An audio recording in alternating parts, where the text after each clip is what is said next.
이번 주제는 니들링으로 정해봤습니다.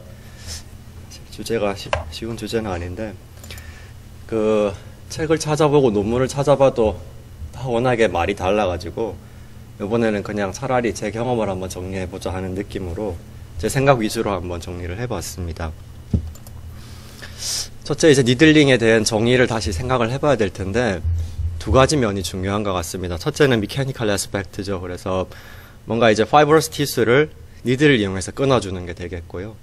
그렇게만 해놓으면은 끊어놓은 자리가 유지가 잘 안 되니까 뭔가 그 자리에 이제 케미칼 에이전트를 집어넣어가지고 앞으로 더 그 자리가 잘 유지될 수 있도록 도와주는 케미칼 애스펙트도 있을 겁니다. 그래서 결국 우리가 하고자 하는 거는 이런 식으로 이렇게 포칼하게 있던 블랩을 디퓨저하게 만들어주는 블랩의 구조를 변화시키는 게 되겠고, 안압은 사실 꼭 낮추는 경우도 있겠지만 그렇지 않은 경우도 있겠습니다.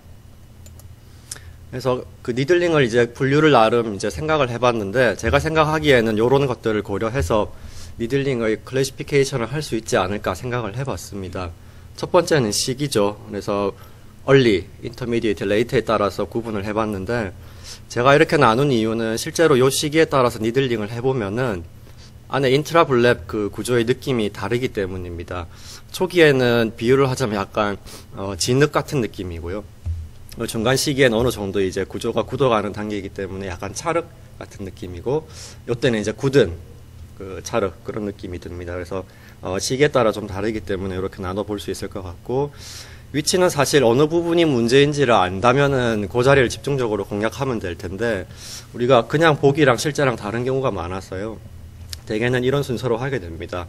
블랩 5를 먼저 해보고, 그래도 잘 안 되면은 스크랄 플랩 마진 쪽을 해보고, 그래도 안 되면 이제 챔버 페네트레이션을 하게 되는데, 각 단계에서 이제 니들링을 했을 때 효과가 있나 없나 보는 제일 확실한 기준은 직접 안압이 내려가는지 확인하는 거라고 저는 생각해서 손가락으로 눈을 눌러보는 게 제일 확실한 방법인 것 같습니다. 다음 케미칼 에이전트를 쓰게 되는데 뭘 쓰느냐, 이것도 선생님들마다 너무 다양한데요. 마이토마이신, 5FU, 트라이암시놀론, 아바스틴 뭐든지 다 쓸 수 있겠습니다. 이 두 가지나 세 가지를 섞어서 쓸 수도 있을 거고요. 그 다음에 그냥 니들링만 하는 경우도 있을 거고, 컴프레션 수차 같은 다른 프로시저를 같이 하는 경우도 있을 겁니다. 그래서 이제 처음에 고민을 많이 하게 되죠. 수술하고 트라베클렉토미를 하고 처음에는 안압이 괜찮다가 몇 주 지나면서 슬슬 오르기 시작하고 블랩 모양도 약간 뭔가 인캡슐레이션 되기 시작하면 고민을 시작하게 됩니다.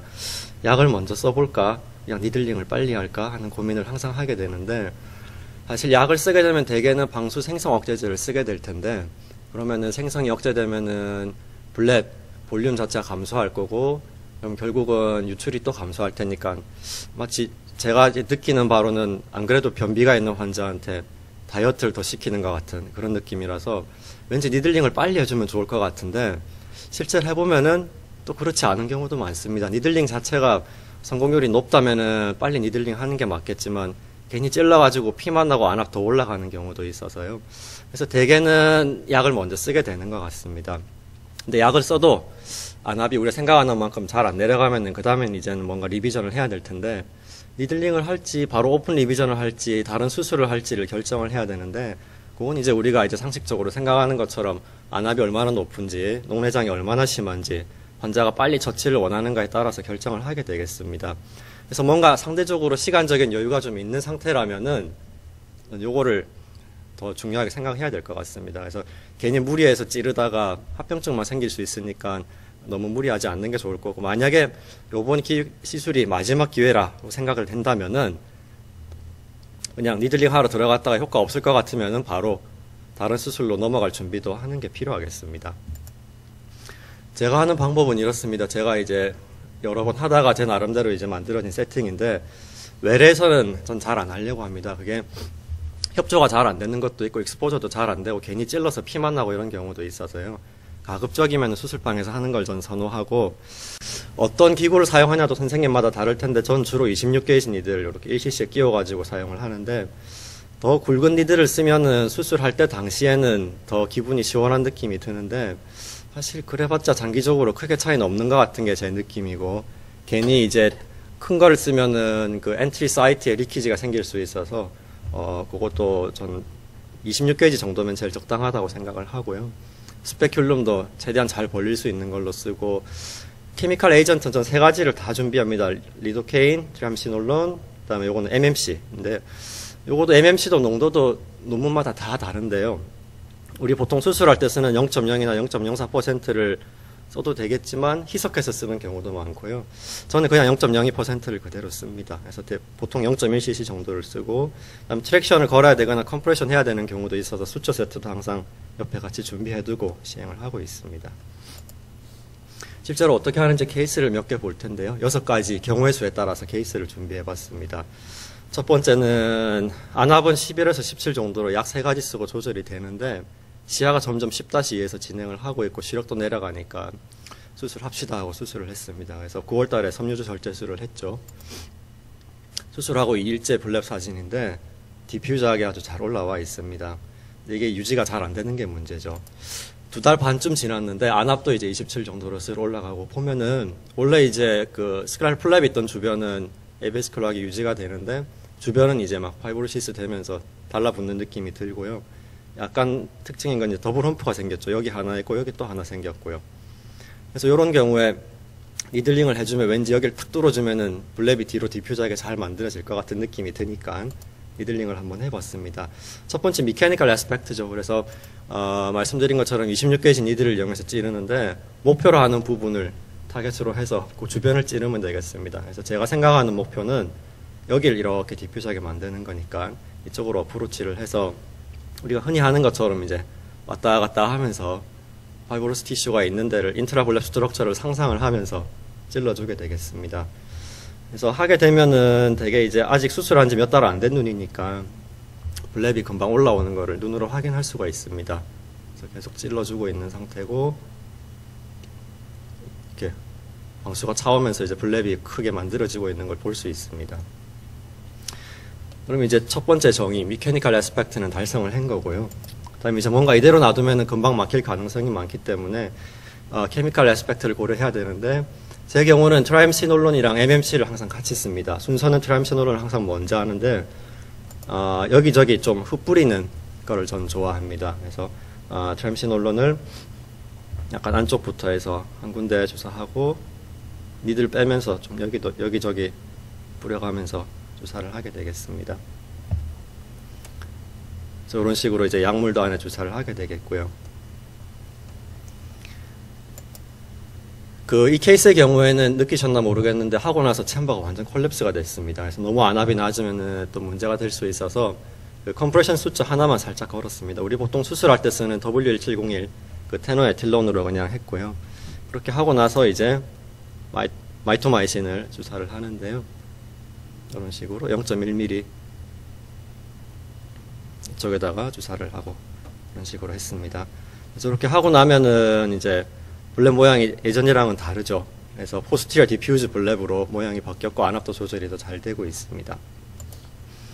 그래서 제가 이제 말씀드린 분류에 의하면은 2달 반째 했으니까 인터미디에이트, 그다음 부위가 블랩 월이었으니까 블랩 월 리들링이 되겠고, with mitomycin C and triamcinolone injection in combination with conjunctival compression suture, 이렇게 정의할 수 있겠습니다. 두 번째 케이스는 레스타이죠. 시력이 0.8인 눈이 이래가지고 환자분이 약을 쓰다 말다 그게 컴플라이언스가 좋지 않아서 안압이 들쭉날쭉해서 결국 수술을 했습니다. 그 수술 중 사진인데요. 보면은 전반적으로 피가 좀 많이 나 있죠. 스크랄 플랫 밑에도 피가 좀 났었는데요. 이 정도로 나오게 타이트레이션을 해서 수술을 했습니다. 이렇게 하고 다음 날은 참 좋았는데 이틀째 바로 안압이 팍 오르더라고요. 안압이 36. 그래서 되게 처음에 그럴 때는 이제 마사지를 해보죠. 요 위에서 면봉으로 눌러보기도 하고 여기 이제 코니아 쪽을 눌러보기도 하고 했는데 그래도 안압이 안 내려가고 블랩이 올라오지 않는 걸로 봐서 뭔가 이쪽 부분에서 방수 유출이 계획했던 것처럼 잘 안 되는 걸 알 수 있습니다. 그래서 이틀째 안압이 뭔가 높다는 거는 여러 가지 가능성을 고려해야 되는데 인터널 아스티움 블로키지는 아닌 것 같고 뭔가 스크랄 플랩 쪽으로 잘 안 나가는 것 같은데 되게 약 쓰면서 좀 기다리면 뚫리는 경우도 있기는 한데요. 마사지를 해볼 수도 있을 거고 레이저로 수철 끊어볼 수도 있을 거고 그 다음 해볼 수 있는 게 니들링이 되겠습니다. 정 안 되면 이제 다시 열고 하는 경우도 있고요. 그래서 먼저 레이저를 해봤죠. 여기 스크랄플랩 수초 2개 중에서 하나를 끊어봤는데 그래도 안 내려가더라고요. 정말 꽉 마사지를 해서 정말 세게 눌러볼 수도 있겠지만 왠지 그건 또 좀 겁이 나서 그렇게 하지는 못하겠고, 그래서 이럴 때 유용한 게 이제 니들링 리비전이 되겠습니다. 그래서 이건 그냥 토요일 아침이라서 웰에서 간단하게 바로 했었는데요. 그냥 슬립램프에 앉은 상태에서 이 경우 이제 목표가 확실하죠. 스크랄플랩 리프팅이 목표니까. 그냥 웰에서 바로 그냥 보고는 케미칼 에이전트는 굳이 안 써도 되는 상황이라서 스크랄플랩 위치를 제가 이제 수술했으니까 정확하게 알고 있으니까 거기를 조금 이렇게 들어 올려서 레이저 수처 컷한 자리를 좀 더 방수가 잘 나가게 손을 좀 보는 과정이 되겠습니다. 이렇게만 해줘도 훨씬 안압 조절이 잘 되죠. 그래서 블랩이 다시 디퓨저하게 올라와 있고 안압도 조절이 잘 되고 있습니다. 그래서 이 경우는 제가 생각하는 클래시피케이션을 하면은 얼리 수술 후 며칠 이내에 했으니까 스크랄플랩 니들링이 되겠습니다. 그래서 이런 경우에 유용할 거고, 또 한 가지 생각해 볼 수 있는 거는 이제 레이저 수처 컷을 하고 싶은데 뭔가 잘 안 보이는 경우에, 그래서 레이저로 할 수 없는 경우에도 니들링으로 레이저 대신에 수처를 끊어줄 수 있는 대안이 되겠습니다. 세 번째 케이스는 젊은 여자 환자분이죠. 옛날에 라섹 수술을 받았고 스테로이드 인듀스드 글라우코마인데 2012년에 다른 병원에서 트라베큘렉토미 수술을 받았습니다. 시력은 1.0인데 시야는 이 정도고요. 근데 최근에 안압 조절이 안 됐는데 모유수를 하고 있어서 약을 쓰기는 좀 그렇고, 이때 수술했던 선생님이 이제 은퇴하시면서 저한테 의뢰를 주셔가지고 제가 이제 넘겨받았던 케이스가 되겠습니다. 블랙 모양이 이런데 어떻게 할까 이제 여러 가지 경우의 수를 생각해 볼 수 있겠죠. 제가 생각했던 거는 그래도 모유수유를 끊기는 좀 아깝고 모유수유는 최대한 했으면 싶고, 블랩이 2012년에 했으니까 이때 당시가 2015년이니까 3년 정도는 그래도 안압 조절이 잘 됐던 걸로 보이고, 블랩 모양도 봐서는 꽤 괜찮은 것 같아서 어떻게든 블랩을 한번 살려보고 싶어서요. 니들링을 이제 이럴 때 해볼 수 있겠습니다. 그래서 니들링을 했는데 이때는 이제 리도케인을 먼저 주사하고 했습니다. 그래서 리도케인을 주사하고 니들링을 시행을 했는데, 리도케인 쓰는 거는 크게 3가지 이유가 있습니다. 첫 번째는 그 자체가 이제 마취 효과가 있기 때문일 거고, 두 번째는 지금처럼 이렇게 결막이 부풀어 오르는 모양을 보면은 결막 상태, 그러니까 어느 정도 파이브로시스가 있나 어느 범위까지 있나를 알 수 있는 장점이 있을 거고, 세 번째는 공간이 충분하니까 니들링 할 때도 더 쉽게 할 수 있습니다. 블랩 월을 먼저 해봤는데 안압이 안 내려가서 지금은 스크랄플랩으로 예상되는 부분 주변을 지금 니들링을 하고 있는데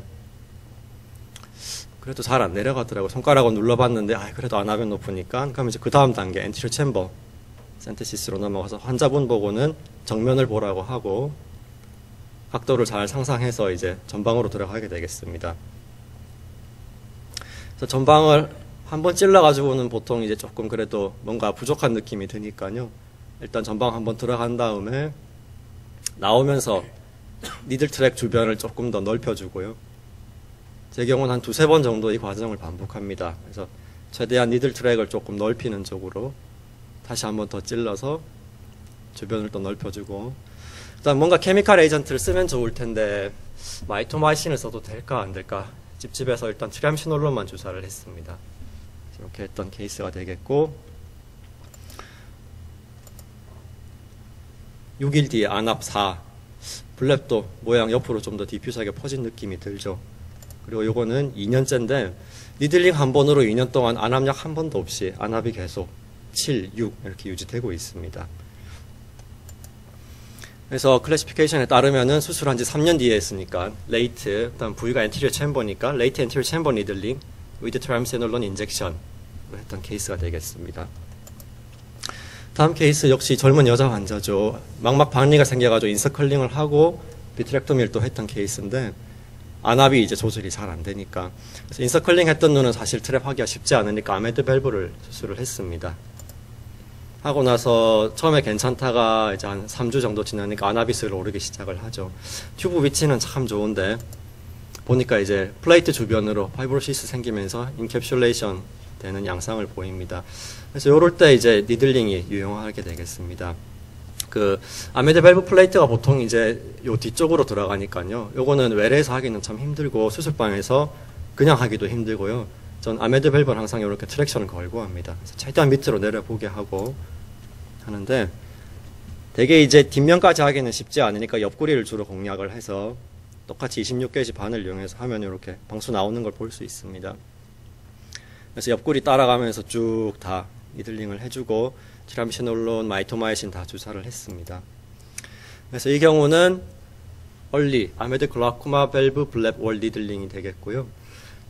되게 이런 경우에는 그냥 놔두면 막히는 경우가 많아서 튜브 위치가 코니아 쪽에 위치하고 있지만 않다면 가급적이면 마사지도 같이 하는 거를 권유하고 있습니다. 그래서 이분의 경우에는 한 번 하고도 안압이 좀 높아가지고 뒤에 니들링을 한 번 더 했고 지금은 약 한 가지 쓰고 안압 20 정도로 조절 잘 되고 있는 케이스입니다.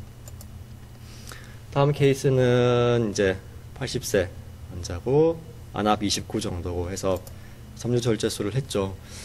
2주째까지 모양 참 좋습니다. 디퓨저하게 이쁘게 잘 올라와 있는데 이게 참 한 달째 되니까 이렇게 바로 변해버리더라고요. 뒤쪽에서 이제 링 오브 스틸 이렇게 생기면서 포칼 에이베스큘러 블랩이 생기는데 안압도 문제지만 이거 그대로 놔두면은 이제 환자가 되게 불편해하시죠. 그래서 뭔가 이대로 놔두면 안 되겠다 해서 어떻게 할까 고민을 했습니다. 해볼 수 있는 게 이제 오픈 리비전도 가능하겠지만 그것까지 하기는 좀 부담스러워서 그래서 블랩 월 니들링을 했죠. 이건 동영상은 없는데 아까 보여드렸던 거랑 비슷한 방법으로 이렇게 하고 트람시놀론이랑 마이토마이신 주사까지 했는데요. 하고 나서 보면 블랩 모양이 완전히 변했죠. 안압도 조절이 잘 되고 있고 디퓨즈 포스티리어 블랩으로 변했습니다. 그래서 블랩 월 니들링을 해서 그 블랩 모양을 변화시켰던 케이스가 되겠습니다. 이제 마지막 케이스인데 시력이 이 정도고 약을 쓰고도 안압이 이 정도라서 수술을 했죠. 그래서 블랩이 이렇게 생겼습니다. 가끔 이런 경우 봅니다. 제가 원했던 거는 이렇게 가는 블랩인데 이쪽으로는 막히니까 얘들이 자꾸 방수가 일로 내려가죠. 그래서 안압은 참 좋은데 블랩이 이렇게 네이잘 블랩이 생기는 경우 종종 있습니다. 대개는 시간 지나면 네이잘 쪽은 저절로 가라앉아서 크게 문제가 안 되는데 이분은 조금 상황이 달라서요. 3개월쯤 지났는데 안압은 참 뭐 괜찮은 편인데 환자분이 너무 불편해 하시죠. 이렇게 블랩이 이렇게 생기면은 엄청 아픕니다. 여기 보면 인캡슐레이션이 네이절 쪽으로 전반적으로 다 생겨 있죠. 그래서 요거는 그대로 놔두면 안 되겠다 해서 어떻게 할까 고민하다가 니들링을 또 하게 됐습니다. 그래서 어떻게 했나 보면은 먼저 아래쪽에 있는 인캡슐레이션을 해결해보자 여기를 찔러가지고 이제 이쪽에 있던 물을 좀 빼주려고 니들링을 먼저 했고요. 찌르자마자 불룩하게 올라오죠. 그래서 여기부터 일단은 해결해줘야 될 것 같아서 이쪽을 먼저 했고요. 보면은 물이 콸콸 나옵니다. 그래서 이쪽을 끊어주고 누르니까 물이 많이 나오죠. 그래서 일단 이쪽부터 먼저 해결을 해주고 뭔가 얘들이 자꾸 일로 갈 때는 이쪽으로 잘 못 가서 그런 것 같은 생각이 들어서 이쪽을 좀 더 일로 잘 나갈 수 있게 해주면 좋을 것 같아서 여기도 니들링을 같이 했습니다. 그래서 위아래 다 니들링을 했었고요. 그다음 왠지 이대로 놔두면은 또 다시 일로 흘러 들어갈 것 같아서 여기를 좀 차단을 해주면 좋을 것 같아서요. 그래서 이때는 하이포토니를 예방하기 위한 게 아니라 일로 방수가 못 지나가게 하려고 같은 방법으로 컴프레션 수차를 여기다 가운데다 걸었습니다. 그래서 여기로는 이제 못 내려가게 한 거고 다음에 이제 트람시놀론이랑 마이토마이신을 위아래로 다 주사를 했습니다. 그래서 그렇게 하고 나서 이제 여기 수쳐낸 게 보이고요. 여기는 이제 플랫해지고 위쪽에 블랩이 주로 만들어지면서 잘 해결됐던 케이스가 되겠습니다. 그래서 인터미디에이트 블랩 월 니들링 in combination with compression suture 했던 케이스가 되겠습니다. 그 컴플리케이션을 항상 생각해야 되는데 우리가 이제 제일 흔하게 만나는 컴플리케이션은 아마 안압이 낮은 게 되겠습니다. 대개는 이제 잘 시간 지나면 회복이 되니까 크게 문제는 안 되는데 하다 보면 이제 뭔가 엔티리어 챔버로 흘러 들어가는 경우가 많죠. 피가 나서 들어가는 경우는 이제 흔하게 볼 수 있고요. 아까 보셨던 것처럼 트램시놀론이 들어가는 경우도 있을 거고 예전에 보여드렸던 케이스인데 마이토마이신이 챔버로 들어가면 이런 식으로 코니알 디컴펜세이션도 생길 수 있습니다. 그래서 그거를 참 조심해야 되고 그 엔티리어 챔버로 안 들어가게 하려면은 로케이션을 그 스크랄 플랩에서 멀리 떨어진 곳에 하면 좋을 거고 레이어를 서브티넌 말고 인트라티넌으로 하는 게 팁이 되겠습니다. 그래도 영 자신이 없으면은 그냥 엔티리어 챔버로 들어가도 괜찮은 트람시놀론만 쓰는 것도 방법이 되겠습니다. 하고 나서 이제 성공, 사실 뭐 논문마다 정의가 다른데 제 생각에는 니들링만으로 뭔가 문제가 해결이 되면 저는 그건 성공이라고 생각해야 된다고 보는데요. 뭐 여러 번 할 수 있겠습니다. 어쨌든 몇 번을 하건 니들링으로 유지가 되면 성공을 한 건데, 그렇게 해서 1년 이상 성공한 비율이 얼마나 되나 가만 돌이켜보니까 제 경우는 3분의 1도 안 되는 것 같아요. 어쨌든 성공률이 아주 높은 시술은 아니지만 그래도 아까 보여드렸던 케이스처럼 정말 잘 듣는 경우도 있기 때문에 유용한 도구가 될 것 같고요. 어떤 경우에 더 잘 듣나, 논문을 뒤져봤는데 여러 가지 이런 팩터들을 다 논문에서 분석을 하고 있는데 결과가 다 다릅니다. 그래서 요거는 뭔가 딱 잘라서 말하기는 힘들 것 같고, 나이는 제가 보기에는 크게 상관이 없는 것 같습니다. 오히려 젊은 환자들이 결과 더 좋은 경우도 많았고요. 시기는 제 경우에는 인터미디에이트가 제일 좋았던 것 같은데 그것도 뭐 사실 케이스 바이 케이스가 되겠고, 블랩은 아무래도 플랫한 경우보다는 그래도 좀 엘리베이션 돼 있는 경우가 나왔었고, 5월만 해줬던 경우가 더 좋았던 것 같고, 전 항상 마이토마이신이랑 트람시놀론 같이 쓰는데 아바스틴 같이 쓰는 3중요법도 가능할 것 같고요. 팩스웨이는 익스터널이 더 좋은 것 같습니다.